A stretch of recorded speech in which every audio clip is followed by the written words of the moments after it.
बिस्मिल्लाहिर्रहमानिर्रहीम।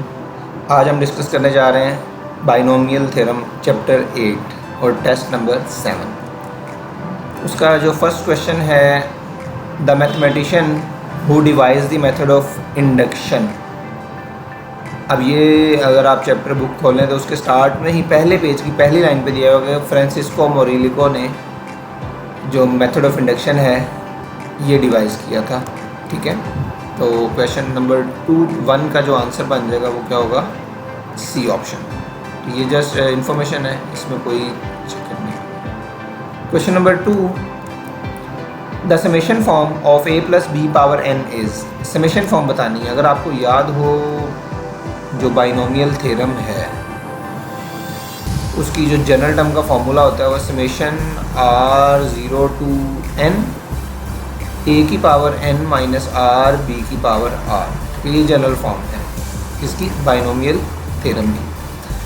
तो अब देखें ये वाला इस एक्सप्रेशन में दिया हुआ है r0 to n n r, लेकिन अगर आप देखा जाए तो r को हम i भी तो लिख सकते हैं क्योंकि r तो जस्ट एक वेरिएबल यूज़ किया ना, जो कि इंडेक्स यूज़ किया हुआ है। इसी तरह वो k भी हो सकता है। तो इसका ऑप्शन क्या हो जाएगा, ऑल ऑफ दिस। और ये वाला फार्मूला बहुत ज़्यादा इंपॉर्टेंट है, ये फार्मूला हमारा बहुत से क्वेश्चन में यूज़ होगा। नेक्स्ट क्वेश्चन नंबर 3, ये फार्मूला जो है ना ऊपर हमने अभी लिखा है, ये टर्म का फार्मूला भी है। बाइनोमियल थ्योरम में अगर टर्म फाइंड करनी हो तो हम इसी फार्मूले से फाइंड करते हैं। The sum of all even and odd binomial coefficients are. Even और ओड बाइनोमियल कोफिशिएंट हमें पता है NC0 हैं जो कि इस फॉर्मूले में यूज़ होते हैं, NC1 plus NC2 up to NCN। इसका जो फॉर्मूला है इवन और ओड मिला के वो है जी 2 की पावर n। अगर सिंपल ऑड कोफिशिएंट की बात की जाए तो वो होगा 2 की पावर n माइनस 1, और अगर सिंपल इवन कोफिशिएंट की बात की जाए तो वो भी क्या होगा 2 की पावर n माइनस 1। मतलब आपको सेपरेट फाइंड करने की ज़रूरत नहीं है, बस सिंपल जो भी n है उस पर 2 की पावर काउंट कर लें, ठीक है, तो आंसर मिल जाएगा। तो ये 2 की पावर n देखें ए ऑप्शन में है, तो ये आ गया A option. Now question number 4,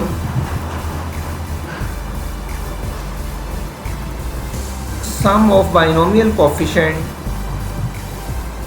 in 3x minus 4y power 10। मैं एक्सप्रेशन लिख दूँ आपको,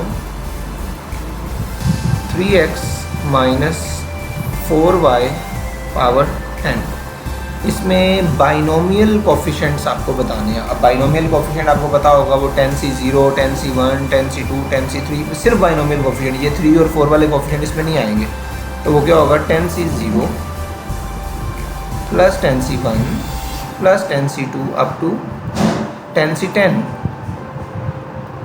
अब ये सेम वही फॉर्मूला नहीं आगे ऊपर जो हमने अभी यूज़ किया, तो ये आंसर क्या आएगा, जस्ट 2 की पावर 10, ये इसका आंसर आ जाएगा। तो देखते हैं 2 की पावर 10 किस ऑप्शन में है। 2 की पावर 10 को सिंप्लीफाई किया गया है, ये 2 की पावर 12 है, ये 4 की पावर 10 है, तो 2 की पावर 10 कितना होता है 1024, जो कि अल्फा ऑप्शन में है। ये ऑप्शन इसका आंसर है। देखें किस तरह हमने मतलब एक कॉम्बिनेशन हमने फाइंड नहीं किए, जस्ट ये फॉर्मूला यूज़ करके आंसर निकाल लिए। नेक्स्ट इज क्वेश्चन 5,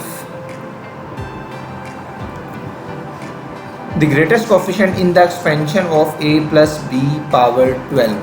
अब ग्रेटेस्ट कोफिशिएंट बताना है मैं a प्लस बी पावर 12 में।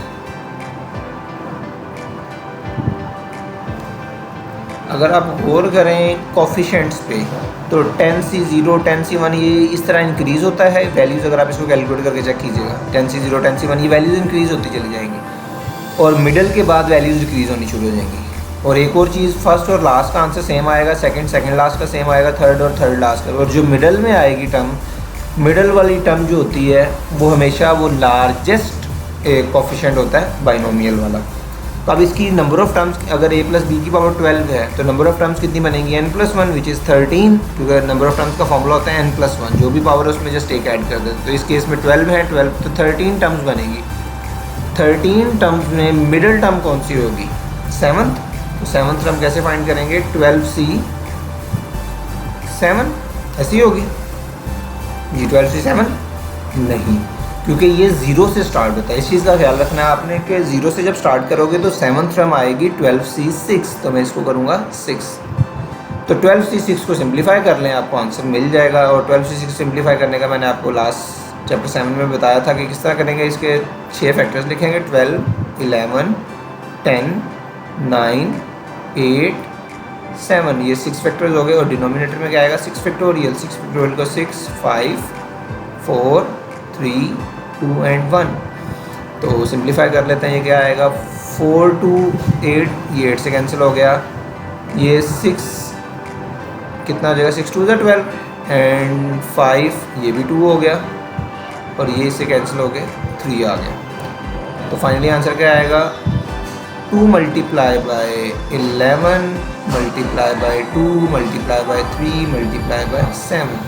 ये हो जाएगा 2 2 4, 4 3 12, 12 7 84 मल्टीप्लाई बाय 11। 84 multiply by 11। अब देखें एंड में हमारे पास ऑप्शन 4 आएगा, एंड में तो 4 एक ही ऑप्शन में 924, तो ये बीटा ऑप्शन होगा। वैसे आप कैलकुलेट करके भी चेक कर सकते हैं इसको, beta option. Now question 6, the 7th term in this where extended in decreasing power of y। इसकी 7th टर्म हमें बतानी है, तो पहले मैं फॉर्मूला लिख लूँ, 1/y plus Y square, power कितनी है 10। तो 7th टर्म के लिए ये जो फॉर्मूला अभी मैं बता रहा था आपको, जो क्वेश्चन 2 में है, ये टर्म का फॉर्मूला भी है। मैं फॉर्मूला लिख भी देता हूँ, TR + 1 = NCR a की power n minus r b की पावर r। ये है टर्म का फॉर्मूला। तो हमें टर्म चाहिए 7th टर्म के लिए r को क्या पुट करना पड़ेगा, 6, तो ये 7 बन जाएगा। तो 10C6 a है जी एक्चुअली 1/y, और ये n 10 है, तो 10 - 6 = 4, b इज़ y स्क्वेयर, तो ये भी अगेन क्या हो जाएगा 4, ओह सॉरी 4 नहीं आएगा, हमने r को क्या पुट किया हुआ 6। सो 10C6 ये हो जाएगा y की पावर 12 नोमिनेटर में, और डिनोमिनेटर में y की पावर 4। तो 10C2 क्या होगा, 10 × 9 / 2, और ये हो जाएगा y की पावर 8। अब ऑप्शन में देखें y की पावर 8 कहाँ पे है, y की पावर 8 देखें कहीं भी नहीं है।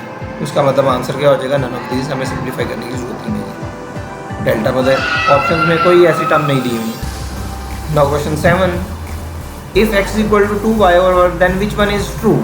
Okay, x = 2y/1 + y। Option देखते हैं किस तरह की, हमें जस्ट ऑप्शन से आइडिया होगा कि किस ऑप्शन को वो ट्रू कहना चाह रहा है।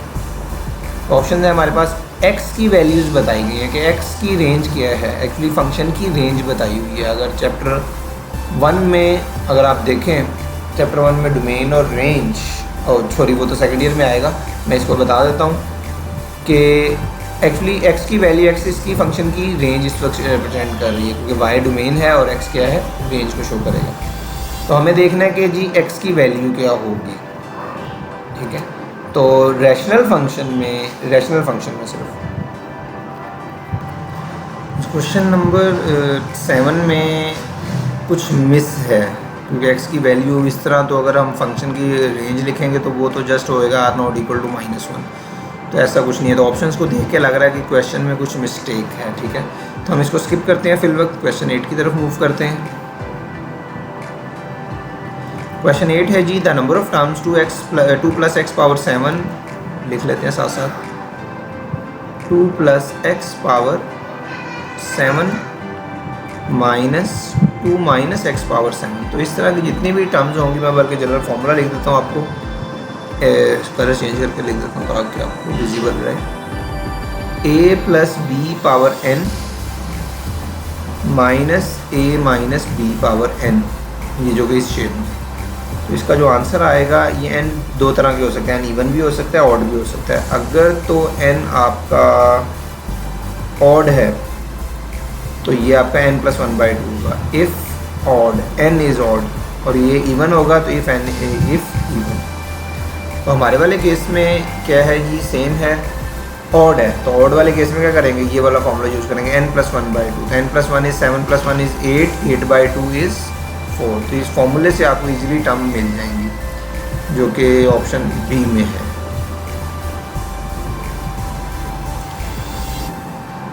Now question 9, which term is independent of x, x minus 2 over x power 7, x minus 2 over x power 7। इसमें इंडिपेंडेंट टर्म बतानी है। तो इंडिपेंडेंट टर्म का वैसे तो फॉर्मूला हम यही यूज़ करें, TR+1 सारी टर्म्स एक्सपेंड करेंगे, जिस टर्म में x नहीं होगा वो बताएंगे भाई ये वाली इंडिपेंडेंट। लेकिन इतना टाइम नहीं है तो हम डायरेक्ट कैसे करेंगे, ये ज़रा आपने गौर से देखना है। तो पावर इसकी जो है, पावर को इस वाले एक्सप्रेशन, इसकी पावर कितनी है 1, पावर को इससे मल्टीप्लाई करते हैं तो ये क्या आ जाएगा 7। नेक्स्ट इसकी और इसकी पावर को ऐड करना है, जो भी इसकी पावर भी 1 है, इसकी पावर भी 1 है, तो 1 + 1 इज़ 2। उस 2 को इसमें से माइनस कर दें, ये जो नंबर आया है इसमें से माइनस कर दें, तो 7 - 2 इज़ 5। फिर 2 माइनस करते चले जाएं तो ये 3 आएगा, देन 1 आएगा, देन -1 आएगा, देन -3 आएगा, देन -5, इस तरह चलता चला जाएगा। जितनी टर्म, इसकी 8 टर्म बनेगी।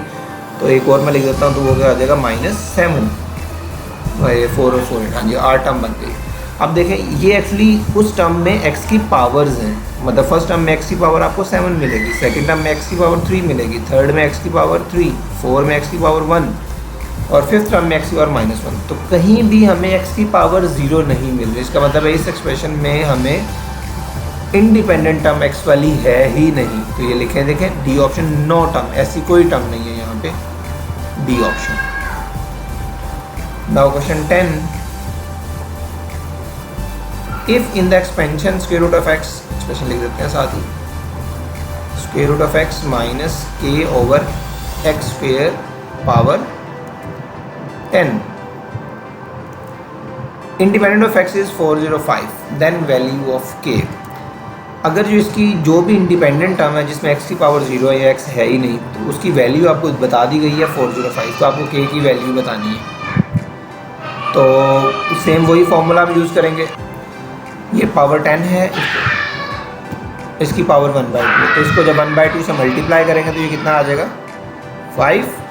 इन दोनों की पावर्स को ऐड करें, ये कितना आ जाएगा 1/2 + 2 इज़ 2.5, तो वो माइनस करते चले जाएँ, तो ये हो जाएगा 2.5 और ये क्या हो जाएगा 0 और ये -2.5। अब देखें हमें टर्म मिल रही है, हमें चाहिए इंडिपेंडेंट टर्म। तो इंडिपेंडेंट टर्म देखिए ये 0 मिल रहा है पावर, तो ये कौन सी टर्म है 1, 2, थर्ड टर्म है। तो थर्ड टर्म के लिए ये वाला फॉर्मूला यूज़ करना है। थर्ड टर्म के लिए हम r को क्या पुट करेंगे 2, तो उस फॉर्मूले में r को 2 पुट करेंगे तो ये हो जाएगा T3, तो हो जाएगा 10C2 और x की पावर, चले मैं सॉल्व कर देता हूँ, a की पावर कितनी हो जाएगी 10 - 2 is 8 and -k over x square की पावर क्या हो जाएगी 2।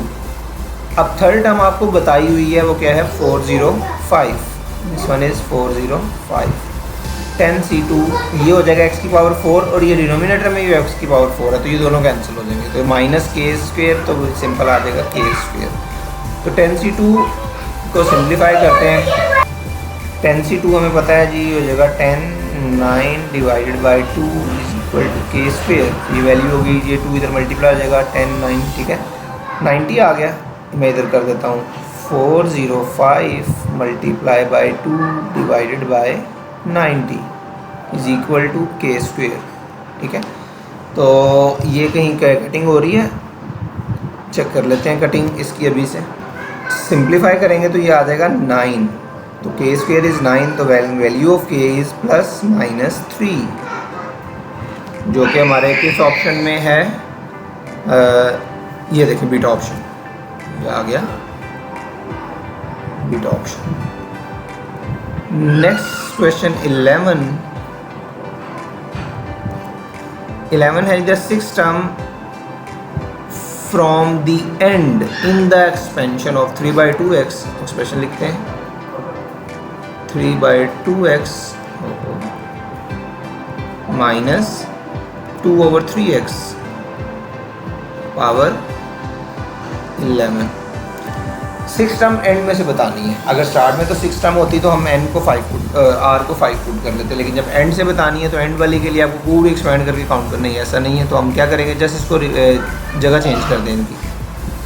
ये देखें जो फर्स्ट टर्म उसको सेकंड, सेकंड को फर्स्ट बना दें, अब जो आपकी एंड में 6 टर्म थी वो स्टार्ट में 6 टर्म आ गई। अब स्टार्ट में 6 टर्म आ गई है तो आर को क्या पुट करेंगे 5, तो ये 6 हो जाएगा। 11c5 माइनस 2/3x की power 11 minus 5 is 6 and 3/2x की पावर 5। अब सारा सिंप्लीफाई करने की ज़रूरत नहीं होती, आपको आंसर देखें हमेशा पॉजिटिव ही आएगा। तो नेगेटिव वाली ऑप्शन कोई है नहीं, ऐसी कोई ऑप्शन ही नहीं है। कुछ और चेक कर लेते हैं। अब देखें x की पावर डिनोमिनेटर में 6 है और नोमिनेटर में 5 है, तो इसका मतलब डिनोमिनेटर में x आएगा। अब डिनोमिनेटर में x देखें इसमें भी, बल्कि वो डिनोमिनेटर में c में नहीं है, a और b आपकी ऑप्शन हो सकती है। तो इसको सिंप्लीफाई करते हैं। सिंप्लीफाई करने से आंसर हमारा पॉजिटिव रहेगा। अब देखें x की पावर 5 है, डिनोमिनेटर में x की पावर 6 है, तो हमें 1/x में आंसर मिलेगा। और जब आप इसको सिंप्लीफाई करेंगे तो आंसर मिल जाएगा आपको बीटा ऑप्शन। आप सॉल्व करके चेक कर सकते हैं। ठीक है जी, ये आ गया बीटा। जस्ट सिंप्लीफिकेशन है और कुछ नहीं है। नेक्स्ट क्वेश्चन 12,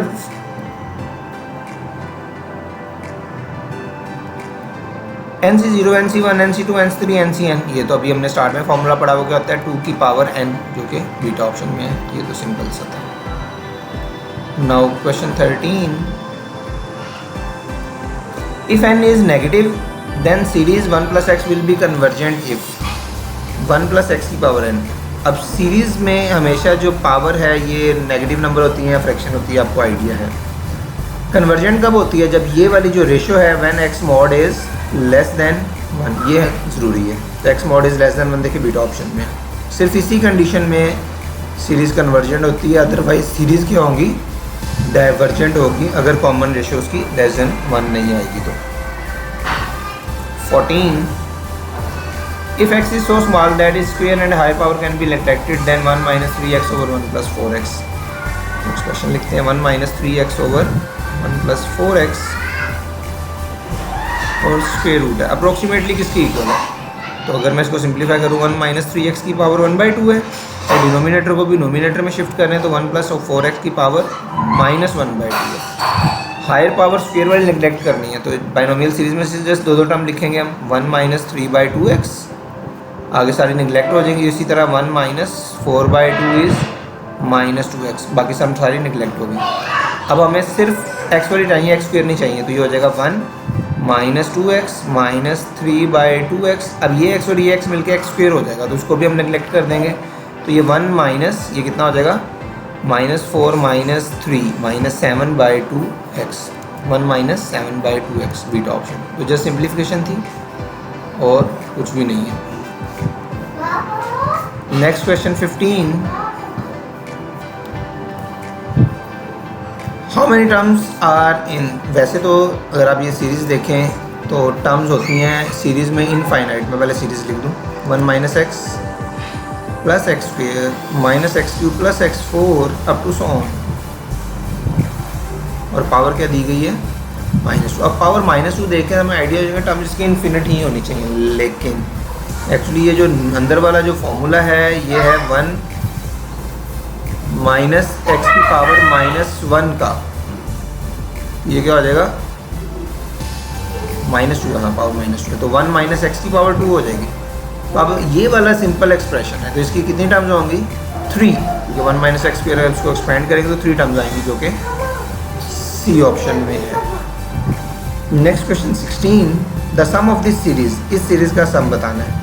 अब कुछ सीरीज़ आपको बुक में दी गई हैं, अगर आपको 1 + 1/3 1/2 फैक्टोरियल 1/3 स्क्वायर, तो कुछ सीरीज़ आपको √2 और √3 की याद होनी चाहिए। आप बुक से बड़ा इजीली इसको देख सकते हैं कि ये कौन सी सीरीज़ है। √2 की √5 या एक एग्जांपल दी हुई है, √3 वाली है, और एक्सरसाइज में भी क्वेश्चन दिए गए हैं, तो इसका आंसर आप बुक से देख के खुद ही कीजिएगा।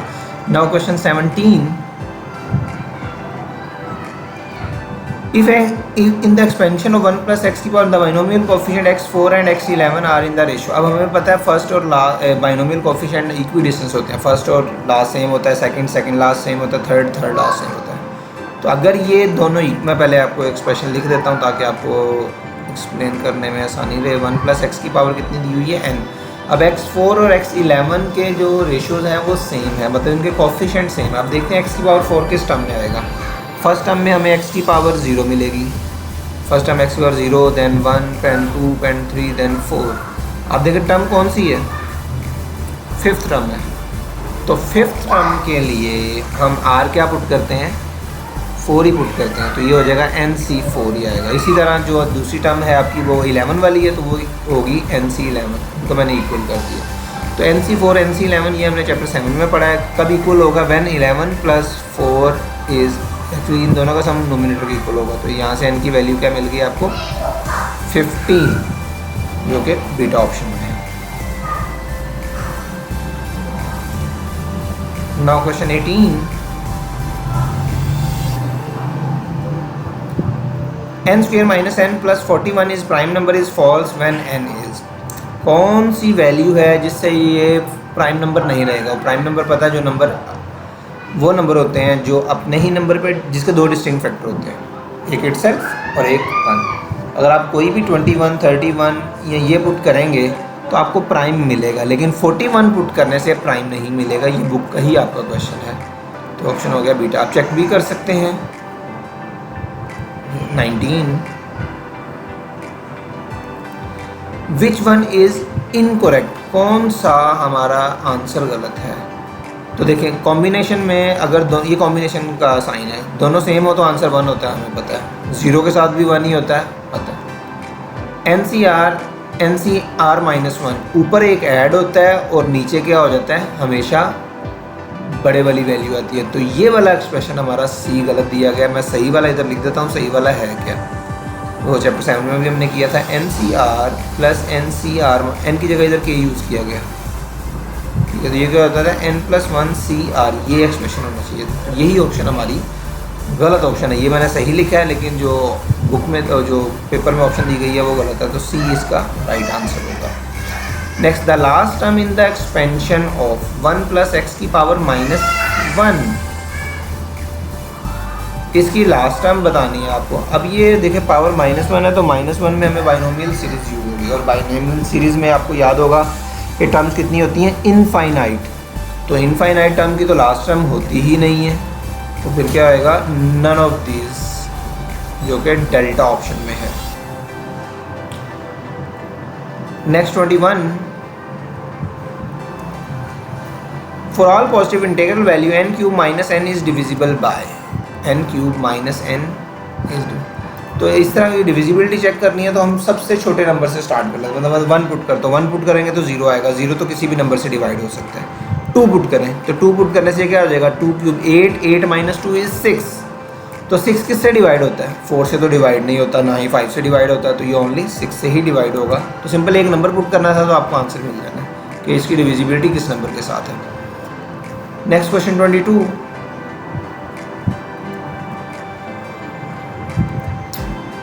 the middle term in the expansion of 3x + 4y power 7, 3x + 4y power 7। अब मिडिल टर्म चाहिए, इसकी टोटल टर्म्स बनेगी 8। अब मिडिल 8 अगर टर्म्स हैं तो मिडिल टर्म हमारी 2 आएंगी। तो 2 मिडिल टर्म में अगर टोटल 8 टर्म है तो 8 की मिडिल टर्म क्या आएगी, 4th और 5th। क्योंकि अगर मैं 1 2 3 4 लिख के दिखाऊँ, 1 2 3 4 5 6 7, ये 8th टर्म है। तो ये देखिए, ये 3 साइड पे करते हैं, ये 3 साइड पे करते हैं, तो मिडिल में 2 आएंगी, 4th वाली और 5th वाली। तो इधर से हमारे पास 1 2 3 4 5 6 7 8 टर्म्स हो गई। 3 आपकी इधर चली गई, 3 इधर चली गई। हाँ जी, 4th और 5th टर्म, ये ऑप्शन में मिस्टेक की गई है, तो 4th और 5th टर्म होनी चाहिए, ये 3rd 4th नहीं है, तो ये करेक्ट कर लीजिएगा। Next 23, a series 1 + x⁻⁻n for all n for x = -1। अगर x -1 होगा तो ये क्या हो जाएगा, 1 - 1 0। तो 0 की कोई भी पावर हो जाए और माइनस में है, ठीक है। जब कॉमन रेशो आपको पता है <1 हो तो कन्वर्जेंट होती है, लेकिन <1 के अलावा -1 हो, 1 हो या इसके अलावा कोई नंबर हो तो हमेशा वो क्या हो जाती है, डाइवर्जेंट। तो हमारा ऑप्शन हो गया सी। ये इन्फॉर्मेशन है, ये आपको ऐसे ही याद रखनी है। 24, NC1 2NC2 + 3NC3 + NCN। ये बुक में आपको मैं पेज अभी बताता हूँ। अभी तो हम क्वेश्चन 24 कर रहे हैं। The sum of coefficient in the expansion x - 2y + 3y, x - 2y + 3y। 2y plus 3y, हाँ ये कोई मिस्टेक है, तो एक्चुअली ये है क्या है x प्लस वाई हो जाएगा, इसमें कुछ मिस्टेक की गई है, कोई बात नहीं, ठीक है, इसको हम सम कर लेते हैं।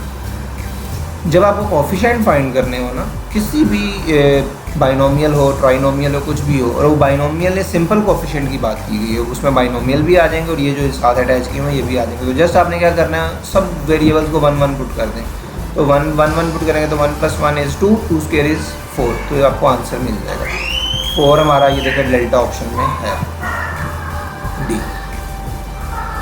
नाउ 25,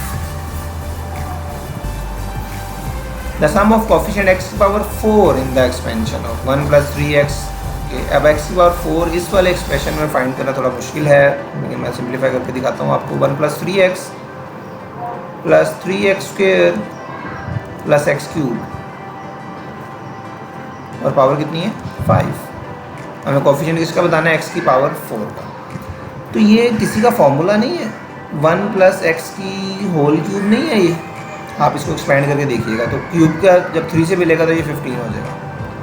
तो हमें इसकी चाहिए x की पावर 4, x की पावर 4 फर्स्ट टर्म में 0 आएगा, फिर देन 1, फिर 2, फिर 3, फिर 4। एक्चुअली फिफ्थ टर्म में x की पावर 4 मिल जाएगा, तो फिफ्थ टर्म के लिए हम r को 4 पुट करेंगे, 15c4 और x की पावर 4। एक्चुअली 15c4 इसका आंसर है, 15c4 आप उसी तरह एक्सपेंड कीजिएगा आपको आंसर मिल जाएगा। नेक्स्ट क्वेश्चन 26, हाँ जी, NC1 2NC2 3NC3। अगर 8.2 से प्रीवियस पेज पे अगर आप देखें तो एक एग्जांपल डिस्कस की गई है, तो इस एग्जांपल में यही है, इसको शो किया होगा कि ये किसके इक्वल है, तो ये आप याद रख लें जो कि ई-गैट में आया हुआ क्वेश्चन, तो ये ए ऑप्शन ही होगी, आप बुक से चेक कर सकते हैं। 27 2 प्लस, हाँ जी, 2 + 3.3 × 5 पॉइंट नहीं है, 3 × 5² प्लस और अच्छा इन्फिनिट टर्म्स हैं, इनका सम का फॉर्मूला दिया गया। तो इस तरह के क्वेश्चन को हम करते हैं बैक सॉल्व किस तरह करना है, आप देखें फर्स्ट टर्म का सम कितना है, सिर्फ फर्स्ट टर्म का 2 है, 1 पुट करने से जो भी ऑप्शन 2 आंसर देगी वही हमारा आंसर होगा। अब देखें इधर 1 पुट करें तो 1 5 की पावर 2 25, 25 + 1 = 26, तो ये कभी भी 2 तो नहीं बनने वाला, तो ये तो नहीं आंसर। इधर पुट करते हैं 5 की पावर 1 5, 5 - 1 4, 4 कैंसिल 3 आ जाएगा, ये भी 2 नहीं है, ये भी आंसर नहीं है। इधर पुट करें तो 5 की पावर 2 हो जाएगा 25, 25 - 1 24, 24 / 12 2, जी ये आंसर दे रहा है, लेकिन नन ऑफ दीज की ऑप्शन भी है, तो हमें 2 टर्म्स और चेक करनी पड़ेगी। अब ये दो तो ए और सी तो निकल गई, अब 2 टर्म्स चेक करने हैं। 2 टर्म्स का सम कितना है, 5 × 15 + 2 17, 2 टर्म्स का सम है 17, इन 2 टर्म्स का सम। अब इनको 2 पुट करें, अगर तो 17 आंसर आ रहा तो यही ऑप्शन होगी, ये 2 पुट कर रहे हैं, 2 + 1 3, तो 5 की पावर 3 कितना हो जाएगा 125, 125 - 1 = 124, 124 / 12, मैं एक मिनट चेक कर लूँ, 124 / 12, 124 / 12, क्या ये होता है 17? नहीं, इसका मतलब है ये भी ऑप्शन हमारा ठीक नहीं है, तो फिर एक ही ऑप्शन बच गया, वो क्या है डेल्टा। तो इस तरह हम करते हैं क्वेश्चंस को बैक सॉल्व, तो कुछ वैल्यूज़ पुट करके हम आइडिया कर लेते हैं कि कौन सी मैच कर रही है। x + y is a factor of 28, x + y किसका फैक्टर है? अच्छा मैं कुछ आपको टर्म्स पहले समझाता हूँ। अगर x² - y² हो तो ये देखिए इसका फॉर्मूला क्या बनेगा, x + y × x - y आएगा, x² - इसी तरह x + y हमें चाहिए ना। अच्छा हम वैसे ही अगर चेक कर लें ए में, अच्छा मुझे ये बताइए x² + y² हो तो कभी इसमें x + y का फैक्टर आ सकता है? नहीं, कभी भी नहीं आएगा, तो ये वाला ऑप्शन तो आपका ए नहीं हो सकता। बी में भी देखें प्लस दिया हुआ है तो ये भी नहीं हो सकता, तो ए और बी तो वैसे ही गलत है, तो फिर डेल्टा ही ऑप्शन बच गया हमारे पास। Now question 29, if y = 1/3, 1.3/2, book में 8.3 में लास्ट एक्सरसाइज में जो क्वेश्चंस हैं, अब इसको पूरा सॉल्व नहीं कर सकते। अगर इस तरह के क्वेश्चन पेपर में आ जाएं तो हम क्या करते हैं, अगर तो टाइम है तो सॉल्व कर लें, 2-3 टर्म्स वेरीफाई कर लें, अदरवाइज़ ये 3 क्वेश्चन है, अगर आपको याद हो जाए तो वो ज़्यादा आसान है। तो 29 का ऑप्शन आप बुक से चेक कर सकते हैं। नाउ क्वेश्चन 30 में है 1 + x की power n for all n belongs to n which one is better expansion. अगर ये जो पावर है नेचुरल नंबर को बिलोंग करे, हमें पता है नेचुरल नंबर के लिए हमेशा बाइनोमियल थ्योरम ही यूज़ किया जाता है, कभी भी सीरीज़ यूज़ नहीं करते। तो ऑप्शन क्या हो गया, अल्फा। तो बाकी ऑप्शन भी देख लें क्या दी गई है। बाइनोमियल सीरीज़ तो नहीं हो सकती, both A and C possible ही नहीं है। मैथमेटिकल इंडक्शन तो हम फॉर्मूला को प्रूव करने के लिए यूज़ करते हैं, एक्चुअली एक्सपेंड करने के लिए यूज़ नहीं करते। ठीक है, okay, thank you very much.